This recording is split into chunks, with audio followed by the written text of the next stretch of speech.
हम लोग विपक्ष के रूप में हैं, हम लोग सभी चीज़ों पर गौर कर रहे हैं। AK-47 की एक तरीके से बरामदगी हुई और अब कि राज्य की संपदाओं के साथ लूट मचा रखा है इन्होंने। राज्य के जितने सोर्स ऑफ इनकम थे उसको इन्होंने अपना इनकम बना दिया है। झारखंड के सियासी हालात तेजी से बदल रहे हैं। बुधवार को हेमंत सोरेन के करीबी प्रेम प्रकाश के घर पे ईडी की छापेमारी में जहां AK-47 मिला, तो वहीं आज खुद मुख्यमंत्री हेमंत सोरेन की भी मुश्किलें बढ़ गई हैं। ऑफिस ऑफ प्रॉफिट मामले में अब इलेक्शन कमीशन ने उनके ऊपर शिकंजा कस दिया है और इस मामले की जो रिपोर्ट थी वो राज्यपाल को सौंप दी है। हमारे साथ पूर्व डिप्टी CM सुदेश महतो जी हैं। सर, ये बताइए कि इस मामले को आप किस तरीके से देखते हैं और अब जो इलेक्शन कमीशन है उसने जो रिपोर्ट है वो राज्यपाल को सौंप दी है। और निश्चित रूप से इस घटना के बारे में अभी थोड़ा जानकारी मिल रही है कि इलेक्शन कमीशन ने अपना रिपोर्ट राज्यपाल महोदय को भेज दिया है। इस सूत्र से जानकारी मिली।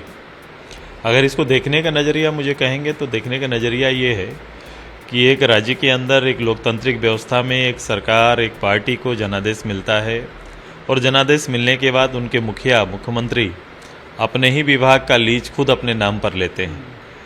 अब इस लोकतांत्रिक व्यवस्था में अगर इतनी सोच समझ और इतनी शुद्ध अगर ना हो कि एक लोकतांत्रिक व्यवस्था में बैठे हुए व्यक्ति का मोरली दायित्व क्या बनता है, उनको कौन चीज़ों पर आगे बढ़ना चाहिए, किन चीज़ों को करना चाहिए, नहीं करना चाहिए, ये अगर इतनी भी अगर राज्य सत्ता और इतने बड़े राज्य के व्यवस्था को चलाने का दायित्व लेने वाले व्यक्ति में ये बहुत दुख लगता है कि हम लोग पॉलिटिकल एरिया में, पॉलिटिकल क्षेत्र में लोगों के बीच में इतना भी विवेक ना हो कि उन्हें क्या काम करना चाहिए, नहीं करना चाहिए। मैं उसके विषय पर जा रहा हूँ। क्या उनको ये काम शोभा देता, नहीं देता, इन पर विचार नहीं हो रहा है। कहा यह जरा कि अब उनकी सदस्यता भी जा सकती है और सदस्यता अगर गई तो उनकी कुर्सी भी खतरे में है। ऐसे में आप लोग विपक्ष किस तरीके से तैयार है? इसके कानून पहलू हैं और इस तरह की घटना होने पर इसको आपराधिक रूप से देखा जाता है। मेंबरशिप के साथ कुछ और चीज़ें हैं जो इनके साथ जुड़ सकती हैं, जो संभावनाएं हैं जो पहले से ही कानून में प्रावधान हैं। और रही बात इसके बाद शेष की राजनीति और जो बदले परिस्थिति बनेंगी उसके बाद हम लोग देखेंगे। हम लोग विपक्ष के रूप में हैं, हम लोग सभी चीज़ों पर गौर कर रहे हैं और ध्यान रहेगा कि राज्य में और राज्य को एक अच्छी दिशा देने के लिए जो गवर्नमेंट अगर बनाने की जरूरत पड़ेगी तो विचार किया जाएगा। निशिकांत दुबे हैं, बीजेपी के सांसद हैं, वो ये कह रहे हैं कि बीजेपी अब चुनाव के लिए तैयार है और अगर इस तरीके के जो मामले हैं, लगातार भ्रष्टाचार के मामले सामने आते गए हैं, पहले उनके जो CA थे उनके ऊपर आरोप लगा, फिर उनके जो करीबी हैं प्रेम प्रकाश, उनके घर से बाकायदे AK-47 की एक तरीके से बरामदगी हुई और अब खुद जो CM है वो भ्रष्टाचार के मामले में एक तरीके से लिप्त हैं। खुद उन्होंने पद पर रहते हुए कुल जो माइन है उसका आवंटन कर दिया है। देखो, अभी राज्य में लगातार 2.5 साल से हम लोग एक ही बात बोल रहे हैं। कोविड का बहाना से उस राज्य की जो गवर्नमेंट बनी, सोरेन फैमिलीज जो उधर आए, कांग्रेस राजद के मिलके, ये एक ऐतिहासिक इनका रिकॉर्ड रहा है झारखंड को लेकर। फिर ये किसी तरह से झूठे वादे करके काबिज तो हो गए, लेकिन अपने जो इनके काम करने के जो लक्षण हैं वो उनसे नहीं अलग हो पाए और वो दिख रहा है। 2 साल 2.5 साल से लगातार राज्य के अंदर हम लोग ने कहा कि राज्य की संपदाओं के साथ लूट मचा रखा है इन्होंने। ये जल जंगल ज़मीन की बात करते थे और उस जल जंगल ज़मीन का दोहन करने में लगे हुए हैं।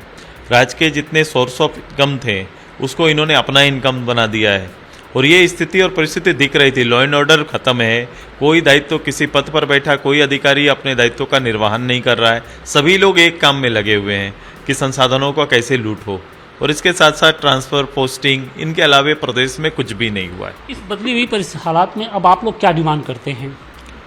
देखो, इस गवर्नमेंट को चूँकि बहुमत में थी, बहुमत में लोग अपना नेतृत्व चुनते हैं, नेतृत्व अपना शासन चलाते हैं, लेकिन प्रश्न ये है कि शासन कैसा होना चाहिए। शासन जिनके लिए और जिन वायदों के साथ हम बनाए हैं, क्या उनको संरक्षण देना है, उनको आगे बढ़ाना है, उन वायदों को पूरा करना है। ये गवर्नमेंट ने उस दायित्व को पूरा नहीं किया, तो हम लोग तो यही चाहेंगे और साथ आज जनता भी विचार कर रही होगी कि ऐसी सरकार का जाना तय होना चाहिए। बीजेपी के साथ आजसू भी चुनाव के लिए तैयार है?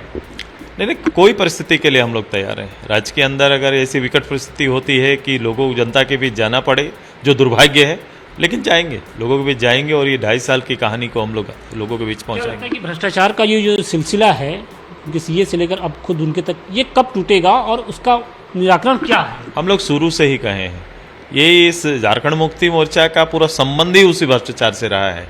इनका जिनका इस संगठन का जो उद्देश्य है, जब इनके नेतृत्व में ही फेल हो चुका है, ये कभी भी झारखंड के लड़ाई में भी, झारखंड आंदोलन में भी ये झारखंड वासियों के साथ ईमानदार नहीं रहे। इस लड़ाई में भी ईमानदारी नहीं थी।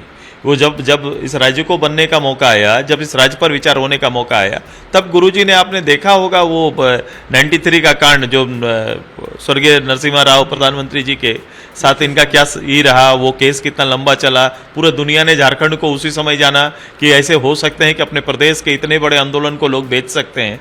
वो स्थिति वहाँ 93 से अभी तक जब मौके मिले हैं राज्य बनने का, तब इन लोगों ने झारखंड को चला है। अब इन्हें बहुमत मिला, बहुमत पर के राज्य चलाने का जब मौका मिला, तब भी स्थिति आप देख लो, इनकी मोह माया से बाहर ये लोग नहीं निकलते। परिवार से बाहर ये संवाद नहीं कर सकते, बात नहीं कर सकते, न सेवा कर सकते। ये लोग केंद्र पर आरोप लगा रहे हैं कि जितनी एजेंसियां हैं उसका दुरुपयोग किया जा रहा है। क्या लगता है आने वाली तस्वीर आप किस तरीके से देख रहे हैं? अगर एजेंसियों का दुरुपयोग हो रहा है, एजेंसियां बनी हैं, स्वतंत्र एजेंसियां हैं, और अगर दुरुपयोग हो रहा है तो ऐसा कोई सिद्ध हुआ कि एजेंसी ने अपने पहल किया और कुछ नहीं मिला। एजेंसी ने पहल किया, आपके 20 करोड़ रुपया मिलते हैं। एजेंसी आगे बढ़ती है, कानून पट्टा या फिर अन्य कागजात आपके विरुद्ध में मिलते हैं। कि एजेंसियाँ आगे बढ़ती है तो आपके वहाँ से 47 निकलता है। तो एजेंसियाँ अगर गलत रहती तो आप कह सकते थे एजेंसियाँ आपके घर में आई, एजेंसियाँ आपके दफ्तर में आई और एजेंसी के हाथ में कुछ नहीं लगा, वो केवल राजनीतिक कारण से वो इस तरह का हरकत कर रहे हैं।